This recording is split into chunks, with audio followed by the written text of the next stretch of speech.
देईन, शक्य होईल तेवढं त्या अफजलखानाने प्रेमाने म्हटलं. आता किती प्रेमाने म्हटलं तरी गेंडा जर का प्रेम करेल तर तो जास्तीत जास्त किती नाजूकपणाने करेल. शेवटी तो असं म्हणाला की आओ अपनी सारी शेकी छोड़ के इस अफजल खान को गले लगाओ, असं म्हणून त्यांनी दोन्ही हात पसरले आणि त्यावेळेला महाराजांचं डोकं त्याच्या छातीला लावलं, एवढं धिप्पाड झाला होता. आणि त्यांनी तशा प्रकारे झाल्यानंतर त्यांनी एकदम महाराजांची मान जी आहे ती आपल्या डाव्या काकेमध्ये पकडली आणि जोरात दाबली आणि एका क्षणात तुझ्या हातात कट्यार काढली आणि महाराजांच्या कुशीमध्ये खुपसली. त्यावेळेला करकर करकर असा आवाज झाला, अंगारका फाटला, परंतु आतमध्ये चिलकत होतं, त्यामुळे त्यांना काही झालं नाही. महाराजांनी तातडीने ते बिचवा जो होता तो त्याच्या पोटामध्ये खुपसला आणि त्याच्यामध्ये या सगळ्या गोष्टी एका क्षणाच्या अवधीमध्ये या सगळ्या गोष्टी घडल्या. तर त्यावेळेला समर्थांनी विचारलं की त्यावेळेला तुला वाटलं काय?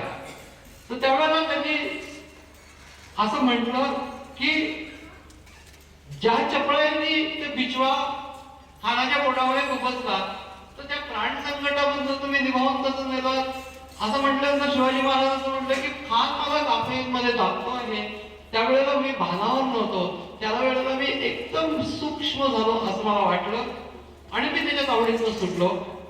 आणि त्यानंतर मला असा काही आवेश आला होता की त्याच्यावर काही 100 खान जरी आले असते तरी प्रत्येकाच्या नरडीचा मी खून घेतला. याच्यावर प्राणी सगळे माणसं मला मुंगीसारखे वाटत होते आणि त्याच्यावरती शिवाजी महाराज म्हणले आपली कृपा, दुसरं काय. त्याच्यावरती समर्थ म्हणले शाबास शिवा, ही गोष्ट मानवी कृत्यातली नाही, मूळचा श्री संकल्प तसा आहे म्हणून हे सगळं घडतं आहे.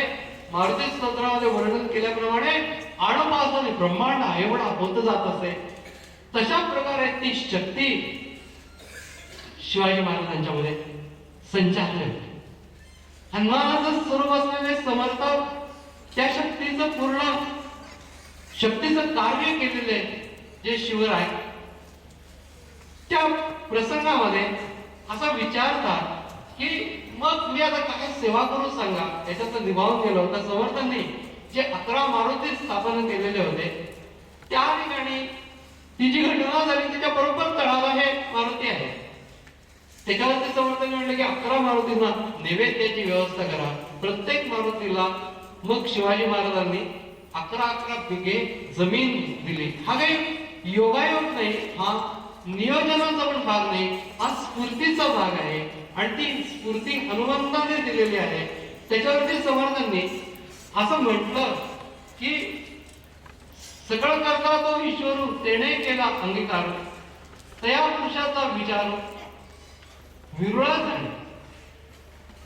आणि ती गोष्ट घडल्यानंतर समर्थांना हे सहजपणाने असं वाटलं की हे सगळं जे घडलं की या हनुमंतांच्या क्षमतेमुळे घडले, बाकीच्या कुठल्याही गोष्टीने ते काही घडलं नसतं. आणि ती गोष्ट त्यांनी 11 बहु 11 असं म्हणजे 11 म्हणजे काय तर हा 10 रुद्र जे आहेत ते रावणाने बंदीखान्यामध्ये घातले होते आणि हनुमंत हा 11वा रुद्र.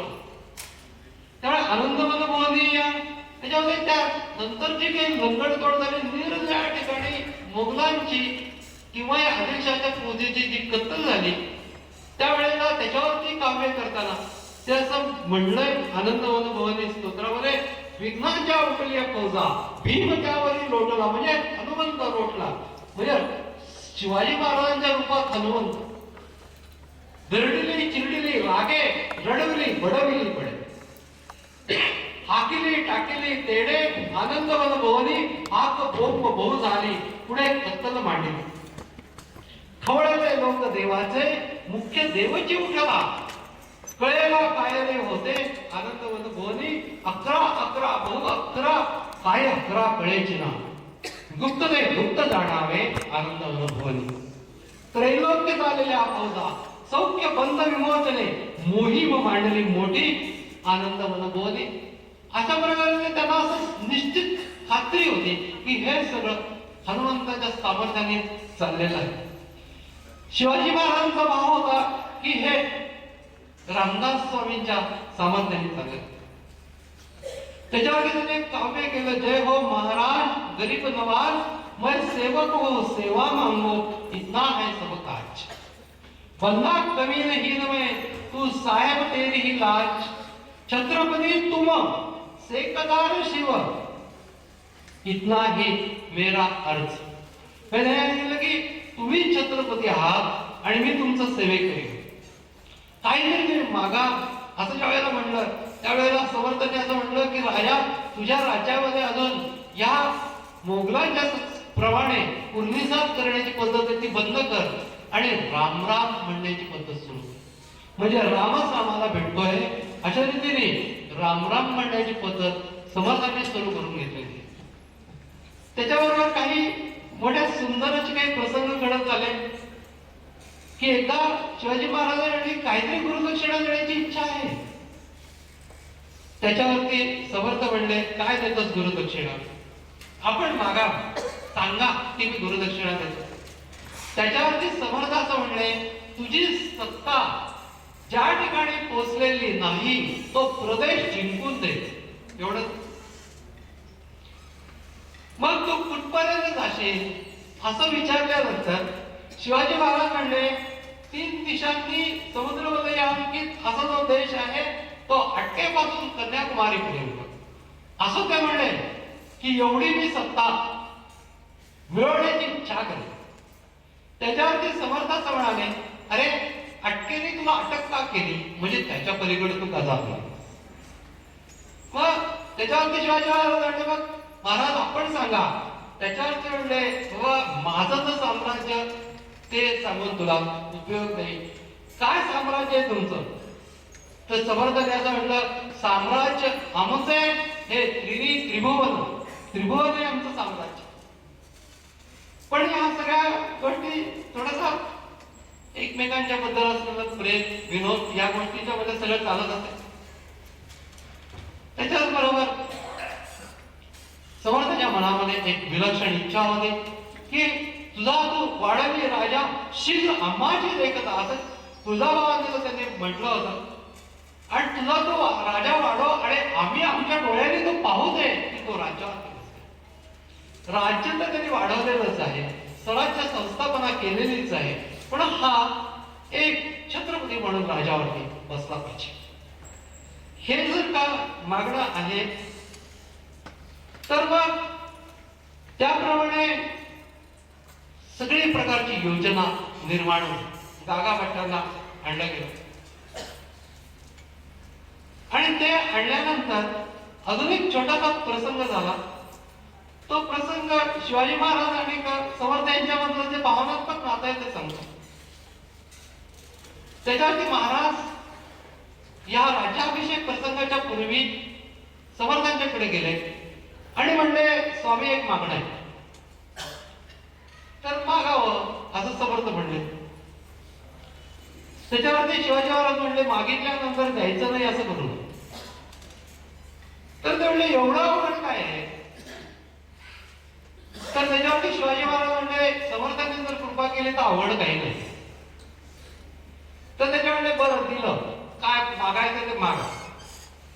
तर त्याच्यावरती शिवाजी महाराज म्हणले जटाभार उतरवण्याची आम्हाला परवानगी द्या म्हणजे तुमचे जटा आम्ही काढून टाकू. आता जटा काढण्याचं कारण असं आहे. काय कारण आहे जटा काढण्याचं कारण काय. रामदास स्वामींच्या शिवाजी महाराजांनी त्याच्यावरती म्हणले तू काय मागतोय वाटेल ते. त्याच्यावरती शिवाजी महाराज म्हणले भक्तांनी मागावं आणि समर्थांनी द्यावं. त्याच्यावर म्हणजे बरं तुला काय करायचंय कर म्हणून जटाभार काढून घेतला. कशासाठी जटाभार काढला तर राजचिन्ह जी शिवाजी महाराज स्वतः धारण करणार होते ती त्यांनी बरोबर आणलेली होती. आणि ज्या वेळेला एखादी व्यक्ती जटा वाढवते त्यावेळेला तिला धर्मदृष्टीने राजचिन्ह धारण करता येत नाही. आणि त्यासाठी शिवाजी महाराजांनी समर्थांच्याकडनं मागणं मागून जटाभार काढून घेतला, स्नान घातलं, ती राजचिन्ह त्यांना अर्पण केली. आणि मग त्याच्यानंतर कशासाठी तर जी राजचिन्ह मी धारण करेन ती तुमचा प्रसाद म्हणून धारण करेन आणि त्यासाठी ती तुम्ही पहिल्यांदा घेतली पाहिजे. आणि अशा रीतीने समर्थांना ते राजचिन्ह चढवली. मग समर्थांनी ते राजचिन्ह उतरून प्रसाद म्हणून शिवाजी महाराजांना दिली. महाराजांनी ती मस्तकी घेतली लावून आणि मग त्याच्यानंतर ते त्या पुढच्या राज्याभिषेकाच्या कार्यासाठी म्हणून गेले. आणि इकडे समर्थ मात्र त्या समारंभाला हजर नव्हते. त्या समारंभाला समर्थ हजर नसण्याचं कारण दोन कारण होते. एक म्हणजे ज्या शहाजींनी या स्वराज्य संस्थापनेची पायाभरणी केली होती तो शहाजी राजा त्या ठिकाणी हयात नव्हता. त्यामुळे समर्थांना त्यांची आठवण येत होती की बाबा रे तू म्हणलास, तू पहिल्यांदा तू म्हणलास की मी स्वराज्य संस्थापना करेन, तुझा प्रयत्न फसला असेल पण तू आज पाहायला पाहिजे. हा एक समर्थांचा भाग. आणि दुसरी गोष्ट म्हणजे समर्थ हेळवाच्या गळीमध्ये निघून गेले. याचं कारण असं होतं त्यांनी त्याच्यासाठी म्हणून दिवाकर गोसावी यांना पाठवलं. आणि त्या सगळ्या गोष्टीचं कारण असं होतं की त्यांना हे माहीत होतं की जरी का मला राजचिन्ह घालून प्रसाद रूपाने शिवबाने दिलेली असली तरी शिवबाला जर मी समोर असेल तर राजचिन्ह स्वतःच्या वरती घालून घ्यायला संकोच वाटेल. तो संकोच वाटू नये म्हणून समजले. अशा प्रकारे एकंदर परस्परांचं जे विलक्षण प्रेम होतं त्या प्रेमाच्या मधनं ही सगळी शिवशाही अवतरली. सामर्थ्य तर शिवाजी महाराजांचं होतं पण त्याच्यावर त्यांना समर्थांचं प्रेमाचं पाठबळ होतं. त्यामुळे एका बाजूला शिवाजीचा राज्याभिषेक होत होता आणि दुसऱ्या बाजूला समर्थ रामाच्या स्मरणामध्ये होते की तू हे सगळं घडवून आणलं. श्रीराम श्रीराम श्रीराम हरिओम हरि हरि.